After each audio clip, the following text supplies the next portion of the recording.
Hi everyone, welcome to the Tigertales Toastmasters. It's a wonderful night. Nice to see you again. Now let's introduce our Toastmaster tonight, Becky.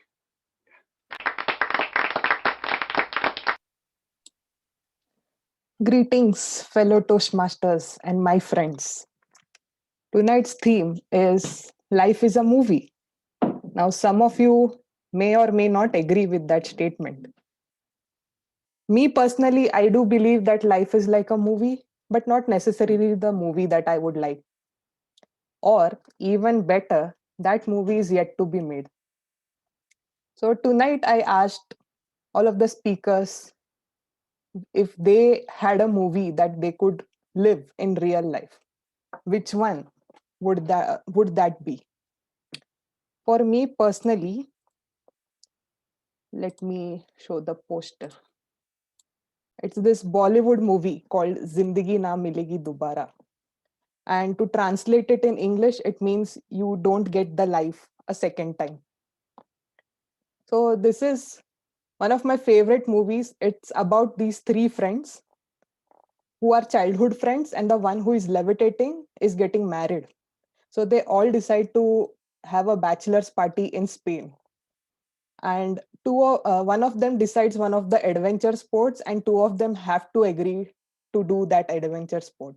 There's a lot happening in this movie, lots of emotion, great soundtrack, good poetry. I mean, I can go on and on. With that, I'll just stop sharing. How do I do that? Yes. So tonight we can make a new movie called Tigertales Toastmaster, and the crew for this movie has already been decided. Starting with our timer, Destin. Destin, could you explain the timing roles for this movie?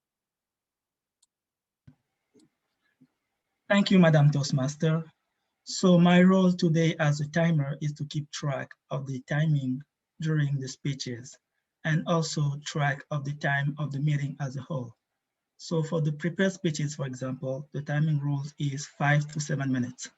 So at 5 minutes, you see my background turn to green. At 6 minutes, my background will turn to yellow. And at 7 minutes, my background will turn to red. And then the speaker will have 30 seconds to wrap up. Back to you, Madam Toastmaster.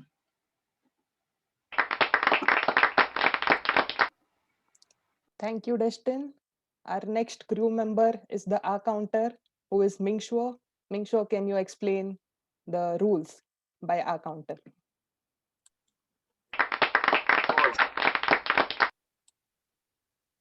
Thank you, Madam Toastmaster. Tonight I will keep tracking the fiddle words that we used, and I will give a detailed report in the later part of our meeting. Yeah. Go back to you, Madam Toastmaster.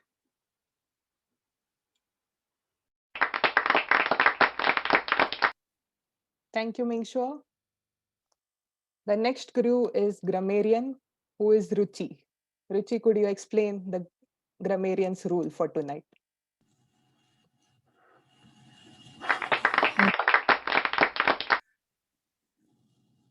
Hi everyone, I will be the grammarian for tonight. I will be looking for good and effective uses of grammar or things that we could improve on for the next time.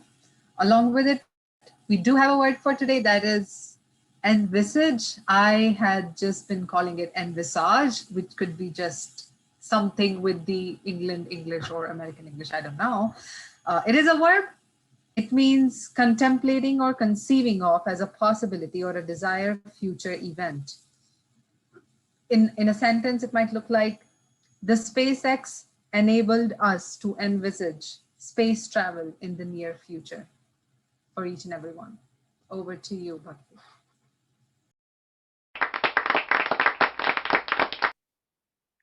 Thank you, Ruchi. We have some additional crew. Who Zoom master will be Hassan for tonight, and sound designing will be done by myself, or as we call it, Clap Master in Tigertales. With that, I will proceed to the first section of this movie, that is prepared speeches. So for tonight, we have three amazing speeches prepared by three amazing speakers, starting with Christine. And evaluating Christine is Alex. Alex, could you give us a little bit of background about Christine's speech tonight?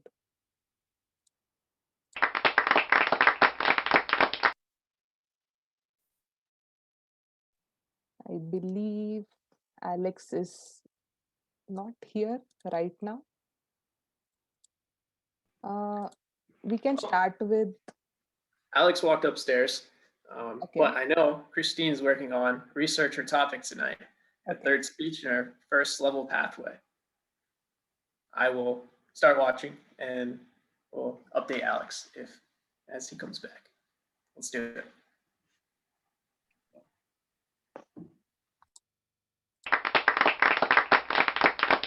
Thank you, Xavier, for stepping up. So I asked Christine if there was a movie she could live in real life, which one that would be. And her response was Groundhog Day, which is already living. And I think this is true for everyone, that we do feel like in this pandemic, we are living the Groundhog Day as a reality. So I hand over the mic to Christine. Christine, could you unmute yourself and give your speech tonight? All the best.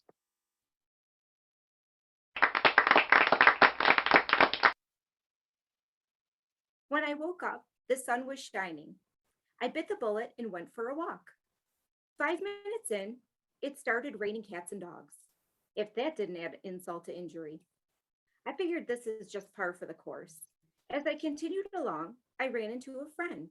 It was a blessing in disguise until she shared some news.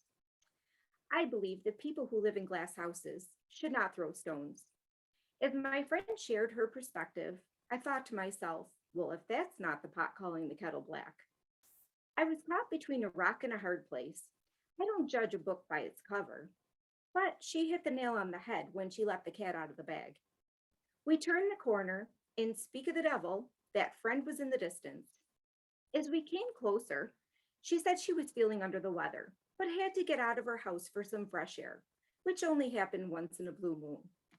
I told her this will be a piece of cake with us walking and talking. We'll kill two birds with one stone. As I neared my house and separated from my friends, I hoped I wouldn't be stabbed in the back. Madam Toastmaster, fellow Toastmasters, and guests, idioms exist in every language. These are phrases that aren't meant to be taken literally. As often as they are used, I was curious on where they originated. I found some very interesting information during my research that I would like to share. Bite the bullet dates back to the medieval times, before the discovery of anesthesia. Soldiers that were wounded in battle and needed treatment or surgery would be given something hard to bite. Because this typically happened on the battlefield, bullets were easily available. The soldiers would bite the bullet to keep from screaming. Can you envisage this happening? A handful of these idioms were derived from ancient Greece. Raining cats and dogs comes from the Greek expression korodoxa, that means contrary to experience or belief. Cats refers to the heavy rains, and dogs refers to the high winds. Insult to injury came from a fable told by Aesop, the bald man and the fly.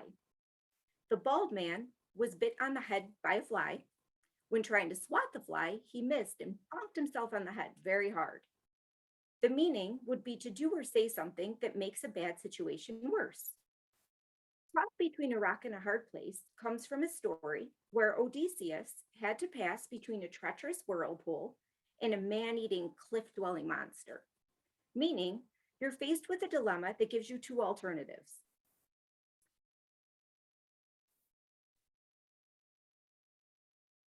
Both which are unpleasant. People who live in glass houses should not throw stones. Means that one who is vulnerable to criticism regarding a certain issue should not criticize others about the same issue. This has been used in European countries pertaining to hypocrisy dating back to 1385. Killing two birds with one stone means you achieve two things in one action. Daedalus did kill two birds with one stone. He made wings for himself and flew out of the labyrinth on Crete with his father. Of course, some relate to sports, such as par for the course. As you might have assumed, this originated from golf. The term par is the number of expected strokes it takes to finish a course or hole. The meaning behind this is what is expected in any given circumstance. If you went over par at a particular hole, it may be a blessing in disguise. This is when something first appears bad, but is actually good. In the Bible, Romans 8:28, no matter what the circumstance, God works all things for good. A difficult trail now may turn out to be a blessing in disguise. Your golf buddies may have given you a hard time, but on their turn had the same number of strokes. That would be the pot calling the kettle black, or when a person is guilty of the very thing they are accusing you of doing. This has been used since the 1640s. The pot is black from being placed on a fire. The kettle is polished and shiny. When the pot accuses the kettle of being black, it's the pot's own black reflection that it sees. Can't judge a book by its cover means you should not make judgment solely on its outward appearance. Before the day of Kindles, when people would actually buy books at a bookstore, they would make their choice by only looking at the cover. You might miss out on an amazing story if you don't glance at what's inside the book. If that is what you thought, you hit the nail on the head, or thought exactly right. While hammering a nail, missing the head could mean causing damage to the surface or even injuring yourself.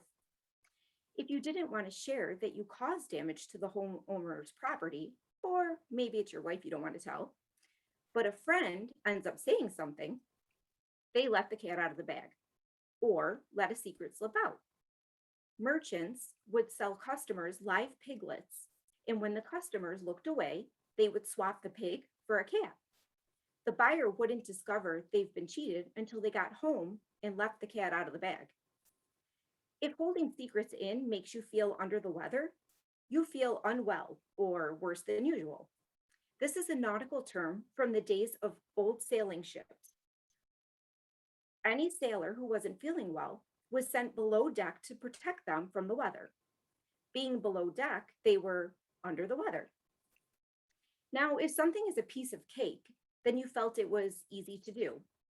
In the 1870s, during slavery in the southern states of America, Black slaves would perform a dance that mocked the way of the white slave owners. The most elegant team would be given a cake as an award. In a sense, the owners were stabbed in the back, or to secretly ruin the reputation of a person. Just after World War I, the German army felt betrayed by the politicians who signed the Treaty of Versailles. If this mocking dance that was performed happened once in a blue moon, it would mean it happened rarely. A blue moon normally appears about every 2 to 3 years. Interestingly enough, in 2018, we had 2 blue moons in 1 year, 2 months apart, and one being a lunar eclipse. The next time we will have 2 blue moons in a year will be 2037. Hold on tight, it'll be here before you know it. If during this mocking dance, the owners unexpectedly walked in or became present, you would say, "Speak of the devil." This has been used since the 16th century. Toastmasters, the next time you use an idiom, I encourage you to research the meaning. You may laugh your head off.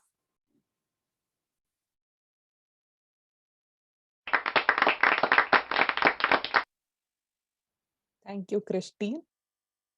Mr. Timer, could we have 1 minute to send our love notes to Christine?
Thank you, Mr. Timer.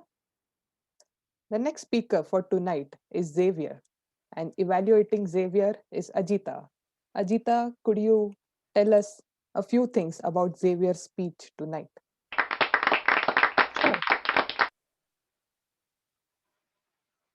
Xavier is working on the second project of level 1 in the humorous pathway. And this is the first time he'll be giving the speech and taking the feedback back and implementing in his next speech. Uh, he mainly wants me to focus on where he used the humor well and places where he can improve on. Looking forward to your story, Xavier. Back to you, Madam Toastmaster. Thank you, Ajita. I asked Xavier the same question, and his response was the movie would be Spider Man Homecoming because it's one of the more fun and upbeat superhero movies. And his roommates think that he looks a little bit like Tom Holland. I wish in some parallel universe I can be the one to give you that spider, which ultimately bites you and turn you into that superhero. Xavier's speech tonight is titled I am such a nerd. I am such a nerd, Xavier.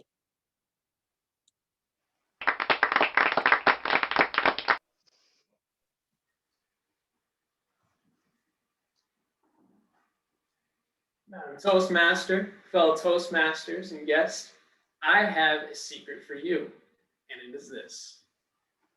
I am such a nerd. I know what you guys are thinking. Bro, you went to RIT.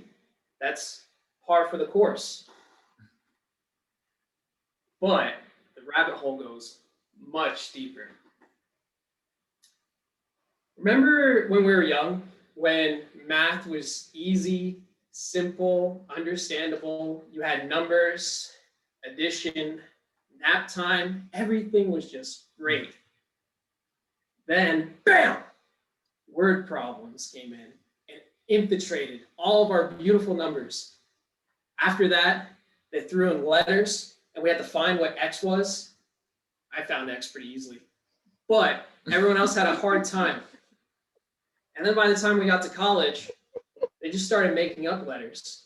I remember one day sitting in my chair, looking up at the board, and my professor wrote some squiggle, and I was like, Professor, what is that? Is that a Z, a 2? He's like, no.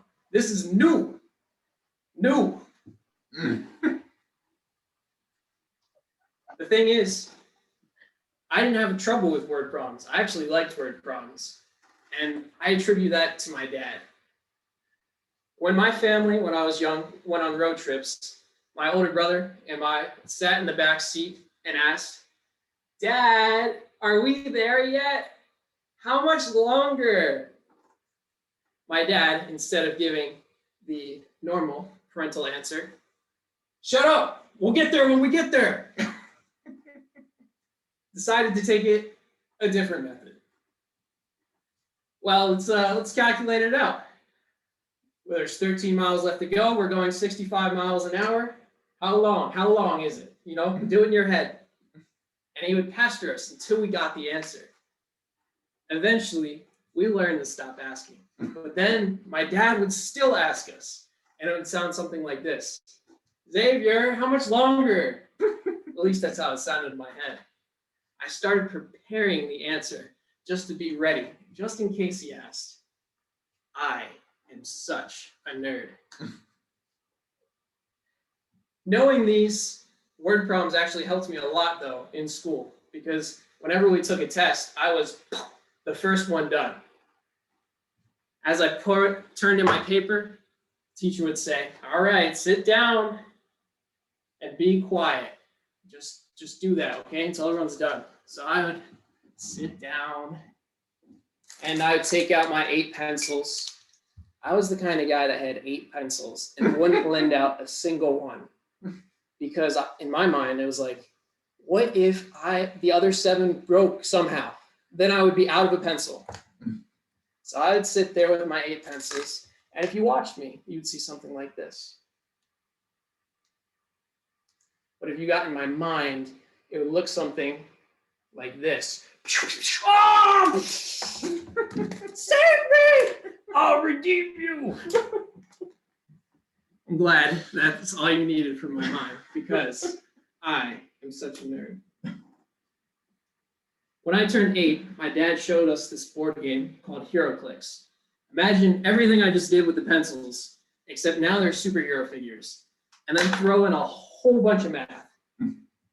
I was in love from the very beginning. I used to play this game all the time, and I would force everyone to play. I forced my brother and my dad to play. I taught all my friends. My 9th birthday party looks like pizza, cake, and HeroClix. That's it. Soon enough, my dad would get annoyed and started taking me to tournaments, so he didn't have to play anymore. I could go play other people. And what I found is, even though these guys are 3 times my age, I was stomping them. And all of these guys were also nerds. And as nerds grew up, I found out they have pretty fragile egos. I sent one guy home crying. When I wasn't in tournaments or doing this, or playing with my friends because, I'm just sitting at home alone, my dad made me this 3-inch binder that had every single HeroClix in it. And I would just look and study the HeroClix and try to figure out what the perfect team would be. As I got better and better, my dad decided to take me to a store that was known for its talent. It was in the heart of Philadelphia. And we got there, all the people were nice, the place was clean, but there was a problem. You see, the tables were this high. So when I went up to the table to play, it looked something like this. My eyes just above the table. If I tippy-toed, I could just reach the center of the board. It was a struggle. Even though it was a struggle, one of the guys noticed how good I was, and he came over and said, "Hey, you did a good job. You should participate in the World Tournament of HeroClix. It's here in Philadelphia in a few weeks." I was psyched. I could test my talents against the best of the best. So I come in for the qualifier the day before. There was hundreds of people. I knew that I was going to have to win a whole bunch of games in order to make it to the next day. The top 32 in the world. I ended up going 9-0 that day. I came home, my family was celebrating, but knew that the biggest day was tomorrow. So what did I do? After a whole day of playing HeroClix, I played more HeroClix. Fell asleep on the board, and my parents carried me up the stairs for that night. I am such a nerd.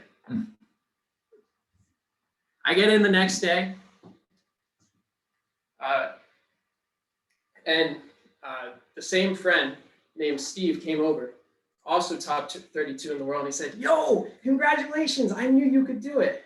And I was just like, wow, it's so nice because there's 2 of us from Philly right here in this world championship. Maybe we'll meet each other in the finals. My friend Steve made it to the finals. I did not. I got out in the first round. But oh well. I got to watch my friend in the finals. There was a whole crowd of people by it, and it felt like the finals of a sports game. It was this way, that way, oohs and ahs. But on the final turn, my friend lost. So what did I do?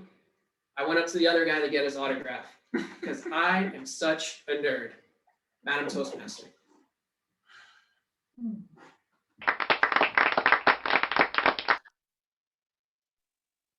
Thank you, Xavier.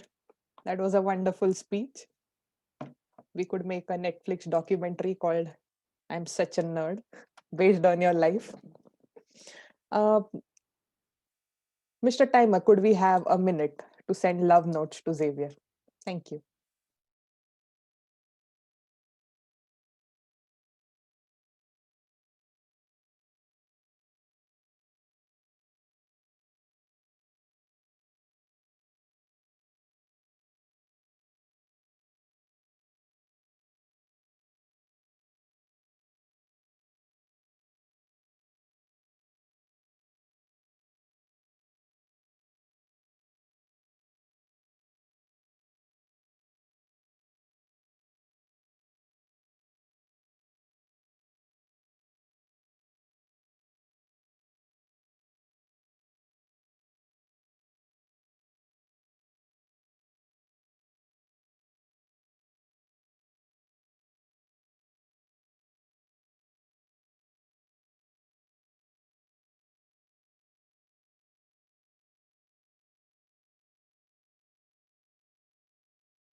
Thank you, Mr. Timer.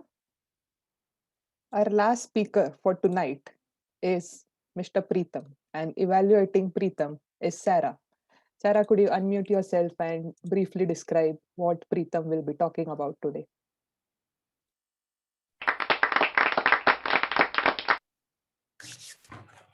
Absolutely. Freedom was challenged to create a video podcast series, and he will be talking about that tonight. I will be looking for engagement, storytelling, and music in his presentation tonight. Back to you, Madam Toastmaster. Thank you, Sarah. I asked Preetham the same question, and his response was Jurassic Park. And his reason is that humans have too big of an ego and it can be crushed when they are made to stand in front of the dinosaur. I don't think the ego is the only thing that will be crushed, Preetham. The title of his speech tonight is How a Pandemic Led to India's Freedom. How a Pandemic Led to India's Freedom, Preetham.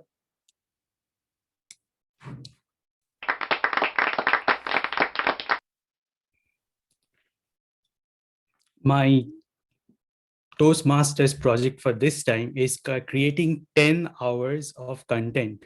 It could be audio podcast or video podcast. However, I decided to take the more challenging route because I enjoy watching YouTube videos. By making this podcast, I realized one thing. It is a separate thing to go on YouTube and watch a video. It is a completely different thing to create a video. Creating a 10-minute video takes about 30 minutes of recording and 30 hours of editing. I didn't realize video editing could be so hard. I have created 2 hours of video so far, and I'll be sharing 8 minutes of clip of a podcast that I have titled How a Pandemic Led to India's Freedom. Though it took me a long time to create this video, I absolutely had a blast. And thanks to my MacBook, I was able to not crash my computer while processing this huge file. So I will share my screen and share the video with you now. So be sure to enjoy it for the next 8 minutes. Everyone, my name is Preetham and welcome to my channel. I'm making this video at a time when more than 3 million people across the world have died due to the COVID-19 pandemic. India has been hit the hardest, with around 20 million people being infected by the virus and 200,000 registered deaths. When is this going to end? We don't yet know. However, we do know that this is not the first time the world has seen such a pandemic. In fact, in 1896, when India saw such a pandemic, it sparked independence movement in India. It eventually led to the country's independence in 1947. Today, I'm going to be talking about that story and what positive outcomes we can expect out of this ongoing COVID-19 pandemic. On 23rd September 1896, the first case of the bubonic plague was detected in the Bombay Presidency, now known as Mumbai. The patients were seen to suffer from high fever, swollen lymph nodes, and gangrene in extremities like toes, ears, lips, and nose. Without treatment, a patient would usually die within a few days. This plague had originated in China, traveled through Hong Kong, and into the British colony of India. In a year, it had taken the form of a pandemic, and over 50,000 people died just in the state of Maharashtra, where Mumbai is located. The local British officials sprung into action to contain the plague. It is not unusual for the government to step in the case of a pandemic. However, the Indian people had been dying for a long time for other diseases like cholera and famine. In those times, the British government had shown no initiative to help the people. However, this time it was different because a plague does not differentiate between the white skin and the brown skin. Within a matter of days, the plague could spread from one corner of the city to another. The Europeans ruling the country were very well versed with the dangers of a plague from their experience through the Middle Ages. Thus, this time they had to act for self-preservation. It is a fact that the native people, especially the ones living in poverty, did not live in very hygienic conditions. They could sit beside a garbage dump and eat their food, and the smell of the garbage dump would not even bother them. It is also a fact that a plague spreads rapidly in unhygienic conditions. The government responded by mobilizing an army of white soldiers who went into homes with swords and guns, dragging people out to check if they had the disease. These soldiers had no regard for who was rich or poor, who belonged to a higher caste or lower caste.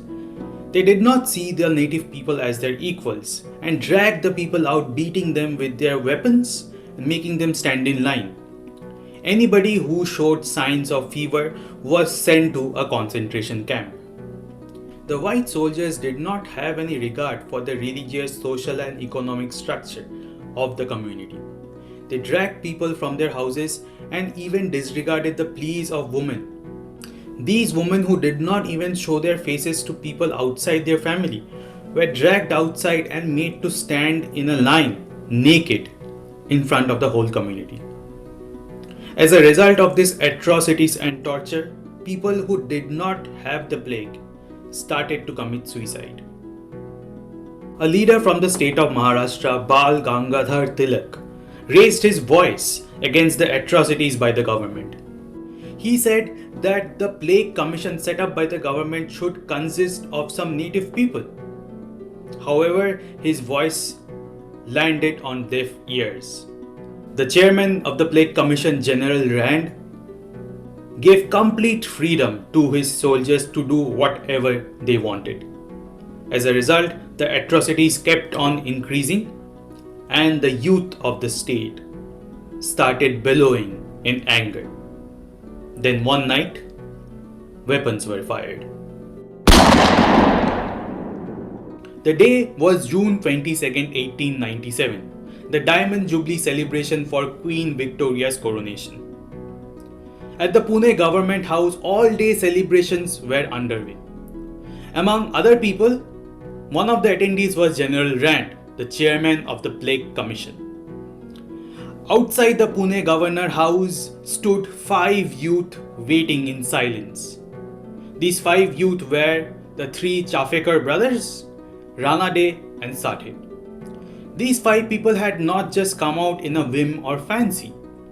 Their plan was flawless. For days, they had shadowed General Rand's coach, the horse driver, and collected weapons like guns and swords. At midnight, the guests started leaving the governor house. The 5 men waited in the bush as coaches went past. The plan was Basudev Shafekar would signal the other men when General Rand's coach was underway. Then suddenly a coach arrived that looked just like General Rand's. Bal Krishna Shafekar ran to the coach and pulled his trigger inside. Unfortunately, inside the coach was not General Rand, but Lieutenant Ayers. He died on the spot and his wife started screaming. Listening to the screams, the coach driver increased the speed of the coach and sped away. Thinking his work has been done, Balkrishna Shafekar started walking towards his brothers, waiting in the bushes. At that moment, Basudev Shafekar signaled that General Rand's coach was on the way.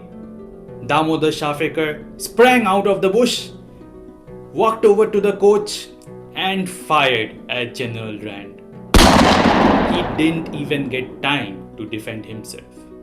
Chaos started immediately, and the soldiers of the British Army started looking for who was responsible. But these 5 men were nowhere to be found. Because the police could not find the culprits, they arrested Bal Gangadhar Tilak and put him in jail. At this news, the whole country erupted in revolt. Never before had a violent protest been seen in India. This was the first time a British officer was killed by the Indian people. General Rand died out of the wounds inflicted due to the gunshot on 3rd of July 1897. This incident sent chills down the spine of the British government.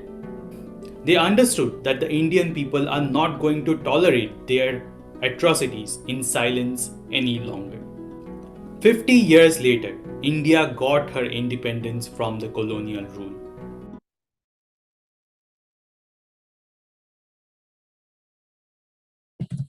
Right, that was about 8 minutes of video. There are 4 minutes more, but I had requested for 8 to 10 minutes of time. So my time is up, and I will give it back to our Toastmaster for the day, Bhakti.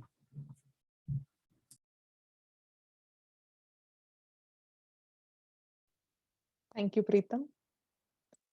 Let's have a minute to send our love notes to Preetham.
Thank you, Mr. Timer.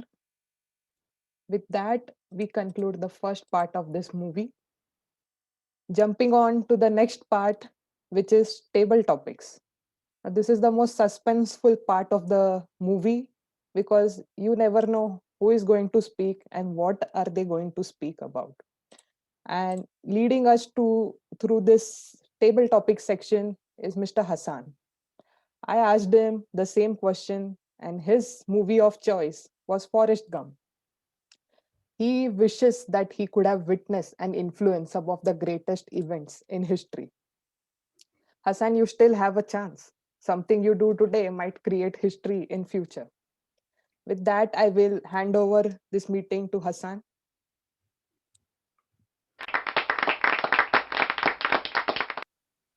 Run, Hassan, run! Thank you, Bhakti, for the introduction. So the theme of the meeting today is life is like a movie. And for the table topics today will be acting. What I'm planning is to do is this. I will give you a short scenario as a speaker. So you have to improvise lines and act. You have to imagine yourself playing a role. But before we start, I would like to call upon our grammarian for the timer for a reminder about the time. Destin.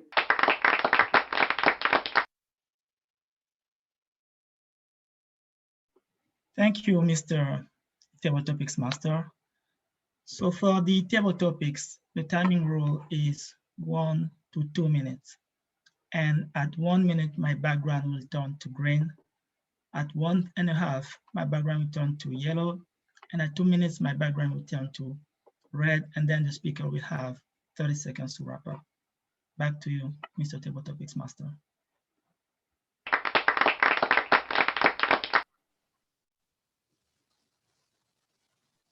Thank you very much, Destin. Now I'm going to call upon the grammarian who will tell us the meaning of the word of the day.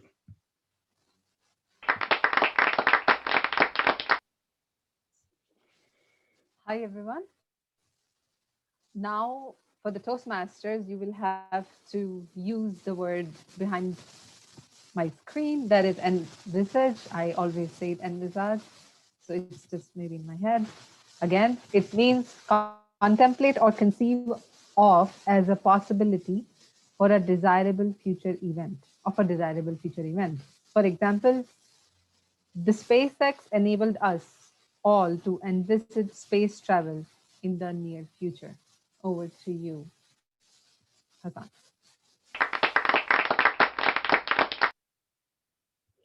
Thank you very much, Ruchi. So to qualify today for the Oscar of Best Actor or Best Actress, you have to speak within 1 to 2 minutes and also use the word of the day, which is envisage. So who will be our first volunteer for table topics today?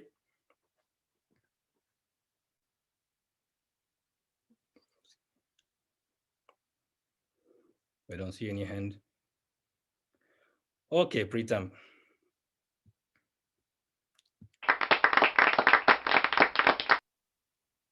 I just have a disclaimer. Any resemblance to reality is a pure coincidence. So Pritam, you are Romeo Pritam. You are at Highland Park and you just have love at first sight for a girl that you met there.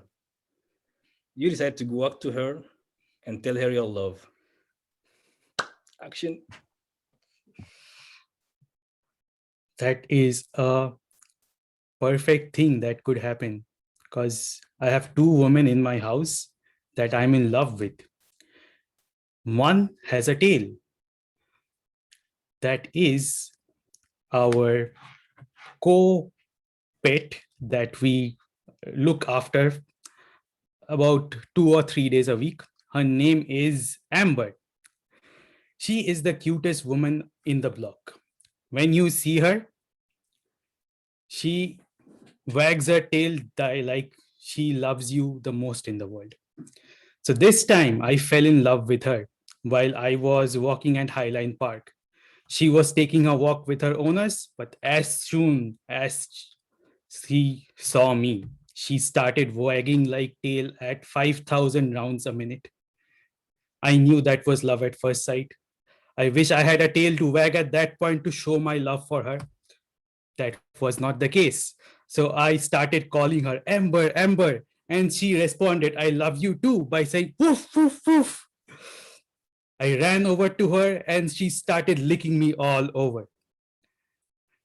That was a sign of her that how much she loved for her. I didn't know how to show it back. So I thought that I can lick her too, but she had been walking in the mud for all day. Her body was filled with mud. So I decided not to lick her at that point. I came back home with her, asking her owner if I could bring her home for one night. And Ruchi showed me that I have to use the word of the day. I've already forgot its meaning, but I think in research, what is the meaning? Oh, no, Ruchi, you should have put the meaning of the word, but I used the word without knowing its meaning. I have said the word in my table topics in research, so that has to count. With that, I will hand it back to our topics master, Hassan, after the story of my first love with Amber. Thank you very much, Pritam. Who will be the next actor or actress? Ajita. So Ajita, this is your scenario. Imagine you are talking to your son and you just find out that he dropped out college 2 years ago to become a professional video game player, but he didn't make it.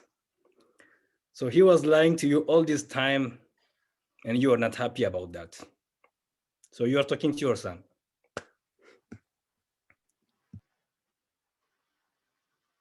What? You have been playing video game all throughout without me knowing, and here I am. I envisage you to be sitting in one of the great offices, working as a software engineer, just like your mother. And here you are, playing video game all day and night You're just like your dad. You know what I used to do? Whenever he used to play video game, I used to go and pull the internet plug. And he would get disconnected. And he would also get banned for 2 hours, 6 hours, 8 hours, depending on the frequency at which I would remove the plug. And I actually really enjoyed it. But I wish I knew you were doing the same. And I would have done something similar.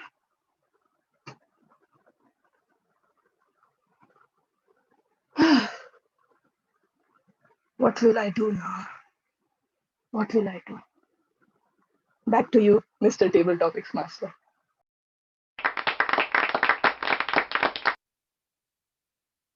Thank you, Ajita, for this acting. The third and last actor or actress, who is it going to be? Alex. So you are Coach Alex. You are the coach of the Rochester hockey team, which is playing the final of the national hockey championship. They are playing. Your players are playing against the defending champion, and they are not confident. So you are in the locker room, giving a speech to motivate your players.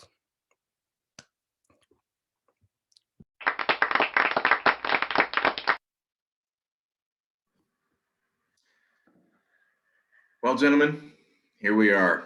We've made it to the finals of a hockey tournament, which is amazing because I don't even know how to play hockey. But you do. You do know how to play hockey. You know how to play it so well that you have made it to the finals. And some people might hang up their sticks and say, you know what? Getting to the finals is pretty good. But I know that's not you. You've come so far. You've accomplished so much. And now it's time for you to win this finals game. And I believe it. I've already envisaged it. And I know, because I'm your coach, that I've trained you to envisage what it would feel like to win that big hockey cup that happens in the minor leagues that isn't the Stanley Cup, that other cup. I know that you've already envisaged holding it in your hands, drinking champagne from it, all of those things you've already envisioned it. Our star center, you have envisaged shooting the winning goal. Our goalie, you've envisaged catching that winning save. And that, along with all the practice you've succeeded with all along the way, we've already won this game. So go out there, give it your best, and let's have fun. Go Birds! Thank you, Mr. Tabletop Express. Thank you very much, Alex. So, Mr. Timer, did all the speakers speak on time? Within the time?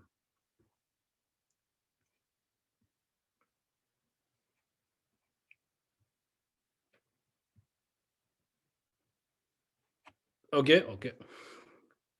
Madam Grammarian, did they all use the word of the day?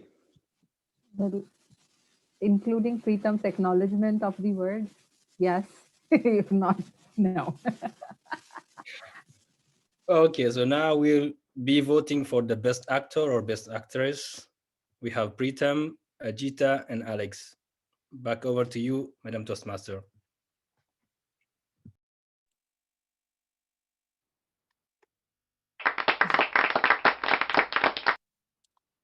Thank you, Hassan. The Oscars are going to have a really difficult time this year. With that, we'll move on to the next section of this meeting, that is critics. Now the critics will be reviewing or evaluating the movie that was just shot before this. So leading us to this critics meeting is our general evaluator, Matt. I asked Matt what was his favorite movie, and his response was he would like to be one of the lost boys in Hook, which is a Peter Pan movie, but only if Brendan was also one of the lost boys with him, especially in the food fight scene. I wish I could have seen this movie to understand this reference. But, anyways, over to you, Mr. General Evaluator.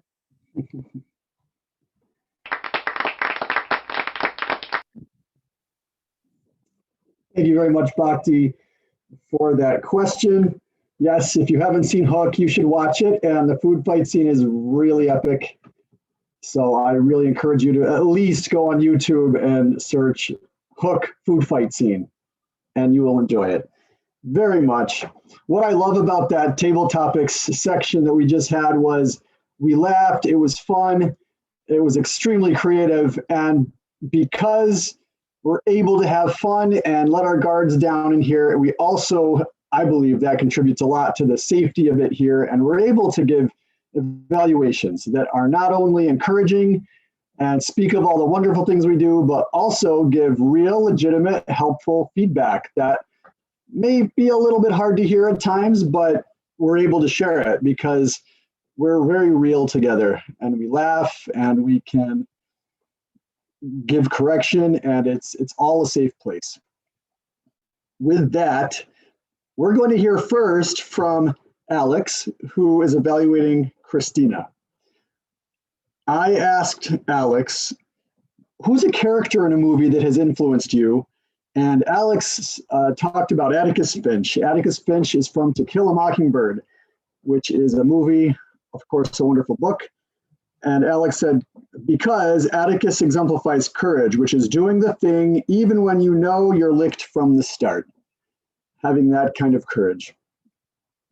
Join with me in welcoming Alex.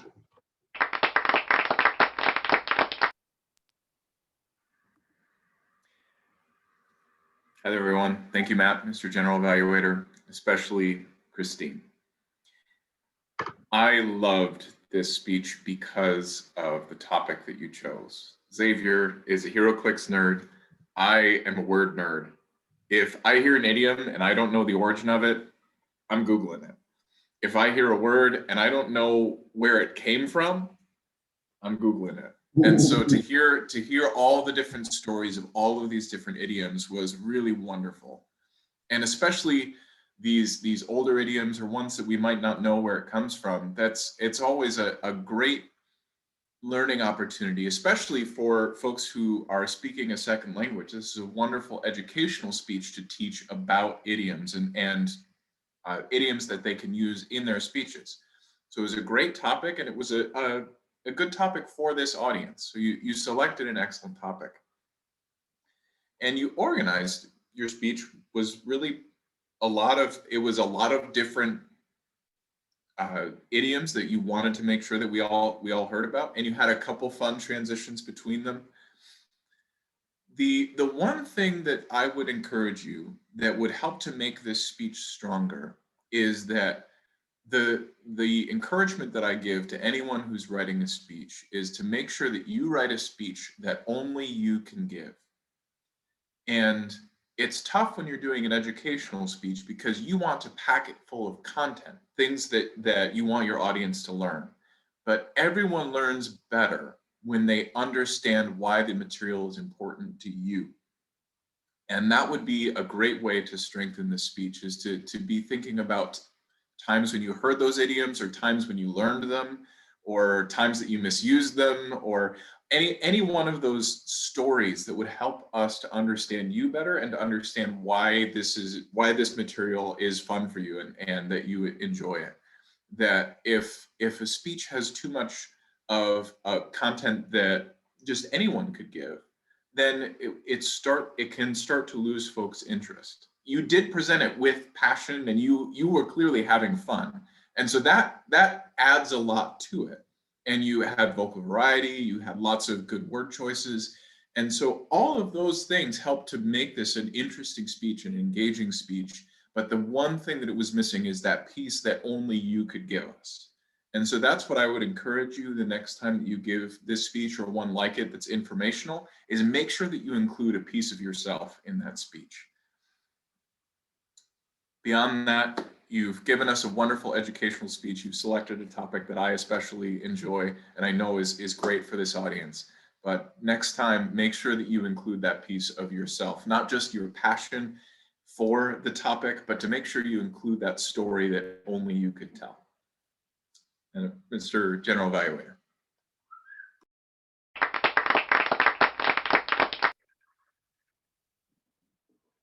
Thank you, Alex. Thank you so much for that insightful evaluation.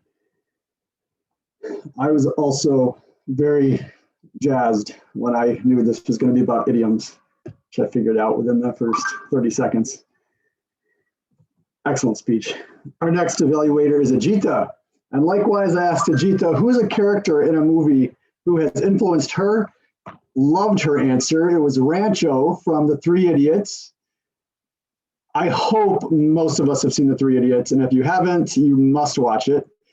Ajita really loved his example of living in a carefree way and without worry. A lesson for many of us, myself at the top of the list. So thank you, Ajita, for that. We are going to welcome Ajita as she now gives an evaluation for Xavier. Welcome, Ajita.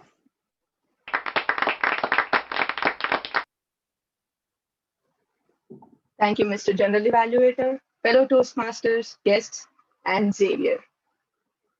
What a speech. You're doing you completed one pathway and you're already in the second pathway and going zoop, zoop, zoop. You are an inspiration. You are such a nerd. I loved your speech. I loved the content, the way it was designed from starting to ending, incorporating different instances in your life, and then bringing us back to thinking that you are such a nerd. I loved your vocal variety, your delivery. You utilized the entire space. You came in front to stress something. You went back when you wanted to use the entire space and show the audience your entire gesture. I loved you utilized, you sat down, you did this and this. Everything was perfect. The moment you started, I changed my Zoom background to gallery because I wanted to see where everyone is laughing and what are the times where where you were able to capture everyone's attention. I saw that when you started, it went up like this, but then slowly went down. And then there were a couple of ups and downs. So one suggestion to bring it to next level where you have a sustained curve of laughter throughout is taking more pauses.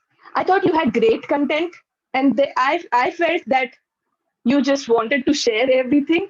So sometimes you forgot that you have to pause to give your audience some time to laugh and actually capture some of your jokes.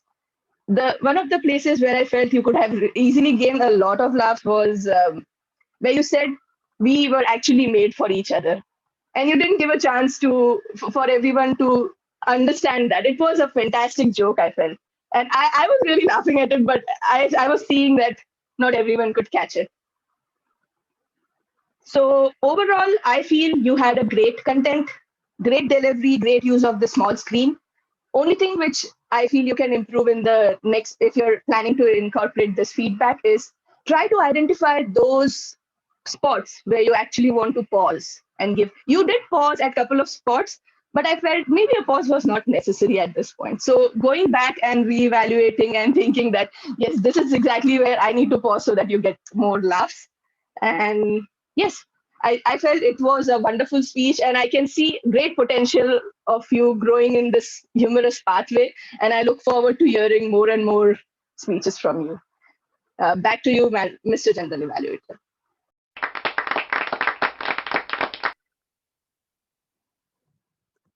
Thank you, Ajita, for another wonderful evaluation, very thorough. Finally, we're going to have Sarah, who is evaluating Preetham. I also asked Sarah if there's a character in a movie that has influenced her. And if you can think back before COVID to who resides on Sarah's leg on the bottom. If you've seen her in shorts, she has a tattoo. And so that is the character who has influenced Sarah. It's Fievel from American Tail. a wonderful cartoon from the 80s. And she says, DeFivel never gave up looking for his family. And when he found it, he invited all of his lonely friends into it. Beautiful, beautiful picture of family and a wonderful character indeed. We welcome Sarah as she evaluates Preetham.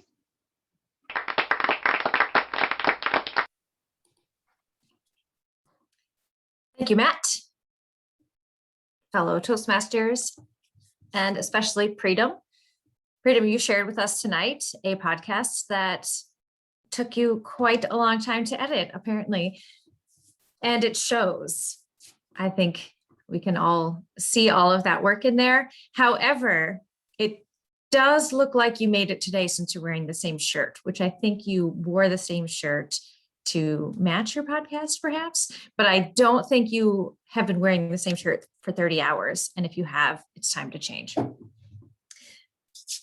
Down to the nitty-gritty of your speech and your podcast. I was looking at the evaluation form, filled it out, and then it deleted itself. So sorry about that. It'll take a while for me to figure out how to save a PDF, but I was asked to evaluate both the podcast and your introduction to it. I'm going to mostly focus on the podcast tonight, and in the form, I'll figure out the rest of it. For audience engagement, which is one of the things you asked me to look for, the audio quality was incredibly engaging. You used all these great storytelling techniques, which is the second category, but it's why we were so engaged. You had excellent pacing, inflection, which is part of vocal variety, and your visuals enhanced and deepened our understanding of what the reality was at that time, which all adds to that audience engagement. The one thing that I put under to challenge yourself, I have yet to see a video shared on Zoom that isn't choppy. The audio came across crystal clear, but the video was choppy and you looked kind of like an anime, which maybe Bhakti was really into, but it made it difficult to be completely engaged with the rest of it. Your background visuals came across fine, but your visuals, looking at your body language, was a little bit lost in that. I'm sure your actual podcast doesn't have that, but the challenge yourself would be, if there's ever a way to have a video come across on Zoom, I'm confident that you would be the person to find that way, and I'll challenge you to find it. The music in the background, it added to the suspense and the drama and the tension of the time period, and absolutely enhanced the message. The one that I would change, you have a transition loud piece of music that doesn't fit the theme of the rest of it. Everything else was serious and somber. And then you had this one little 2-second clip of rock music that I would cut, or find something that fits the whole theme so that you have that consistency. Overall, I love that you did a little bit of a bait and switch. We assumed that you were going to talk about coronavirus, but you talked about a different pandemic, and that absolutely grabbed my attention to find out that it's actually not about coronavirus for once in the past 2 years. I am hopeful that at the end of the podcast, you get to talk about what you think may be coming for India in the future as a result of this pandemic.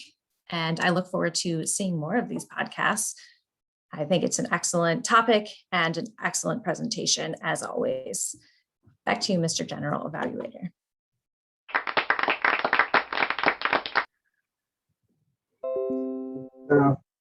Thank you, Sarah, for that evaluation. Let us move now into the functionary reports. We are going to hear now first from our timer, Destin. Welcome, Destin.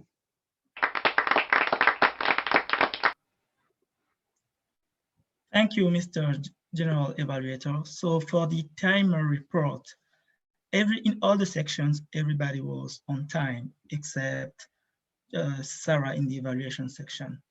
But overall, everybody did well, especially shout out to Xavier and Christine, who almost went over time, but they managed to stay within the time range. Back to you, Mr. General Evaluator.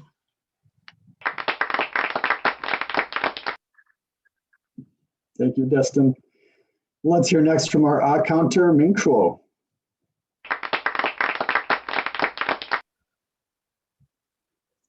Thank you, Mr. General Manager. I think everyone did a great job tonight. In the speech part, Christian used one us, and Xavier used two us. Preterm did pretty well. In table topic section, Preterm used one us, and Ajita and Alex did pretty well. Yeah, that's all. Well done tonight. Go back to you, Mr. General Manager.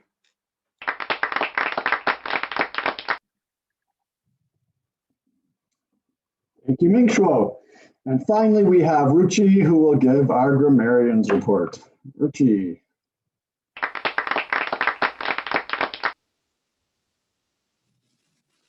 Hello, everyone. It was a great meeting overall from a grammarian's perspective. We have a word for the day. The meeting is not over yet. So Toastmaster and the president gets to use the word the day and the general evaluator. So far, some people used the word, some people acknowledged it, and some people forgot the meaning of it. That's fine. It's a new word. But starting with Christine. Christine, you made grammar look like a piece of cake. Really. It took me so much time to learn all of this grammar, English grammar, growing up, and your speech was filled with idioms. And I was listening to it and I couldn't believe it. I was just shocked. Why are you using so many idioms? And then I realized that, okay, this is something you're going to talk about in the whole speech. So your speech has best of both worlds, amazing grammar and great structure grammatically, as well as your overall speech. Of course, you use the word of the day. I learned pot calling the kettle black. We have something similar in Hindi, but I didn't know of that in English. And there's something I didn't catch, but I think I got the meaning of it, that it makes things worse. What was that swat on the bald head or something? I was trying to Google it up, but I just couldn't get it. Do you want to say it out loud? Just so for my English language skills. Which part was it? Repeat that again. It was swat on the bald head, like swatting the fly. I don't know what, I think that was it. Maybe I didn't hear it clearly. Making things worse. Insult to injury. Insult to injury. Insult to injury. Okay, yeah, that makes sense. See, okay. So I learned that. For Xavier, great humor there was, and we get there when we get there. I think that is a rhetoric. Is that a rhetoric? Can be. I was trying to look it up, but from my understanding of rhetoric, it sounded like a rhetoric, which is, they're always humorous. Pritam, king of exaggeration. 30 minutes to create content, 30 hours to edit it, and you use the same exaggeration in your table topics as well. She was wagging your tail at you 50 rounds a minute, which she doesn't. It's too much, 50 rounds a minute. And dramatization, of course. Whole country erupted in revolt. That was a metaphor. You gave a visual to. I don't know a lot of English devices, so I just go by my gut on that, if that works. Other than that, Christine used the word of the day, and 3 speakers of our table topic speakers used the word of the day, including Preetam, who acknowledged the word of the day. Over to you, General Evaluator.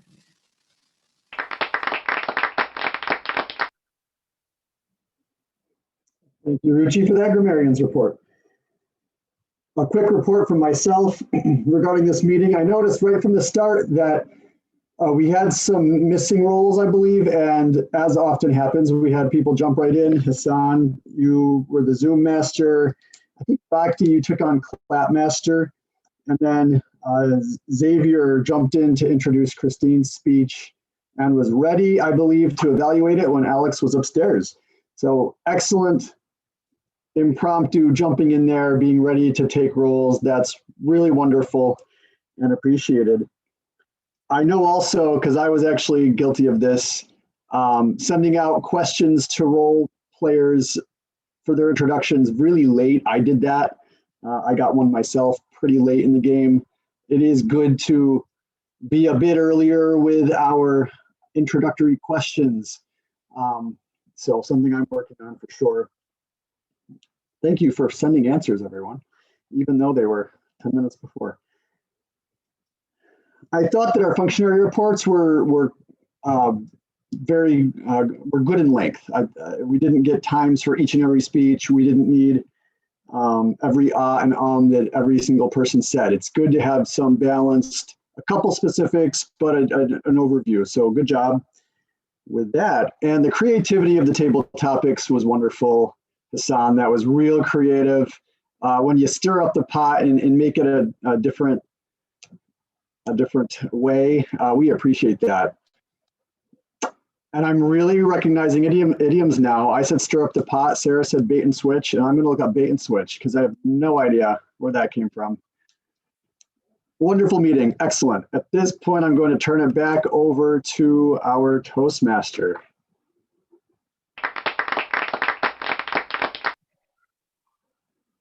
Thank you, Matt. Now that we have received all the critic reports, let's jump right into the award ceremony. And this is a special award ceremony because we only hand out one award, and that is also virtually handed out. So if everyone could unmute yourself and give me a drum roll, please.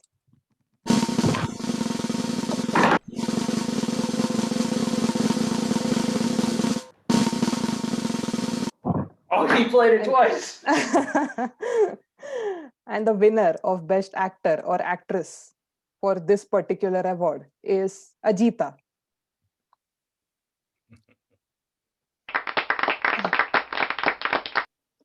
Congratulations, Ajita. You receive a virtual Oscar from Tigertales. Thank you.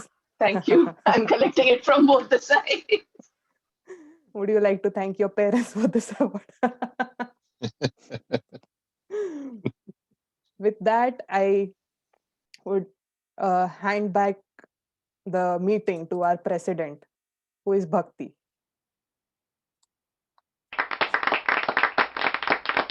Thank you, Mr. Toastmaster. As a president, I don't have any new announcement except that the elections are coming up. So if anyone is interested to join the e-board for any roles, please let Hassan know, who was the previous president of Tigertales Toastmaster. But we'll be soon thinking about the election. So if you're interested in any roles, please reach out to Hassan. Also, if you're interested to participate in any role or give speeches for the coming weeks, also let Hassan know about that. With that, I would like to conclude today's meeting. Thank you everyone for joining tonight.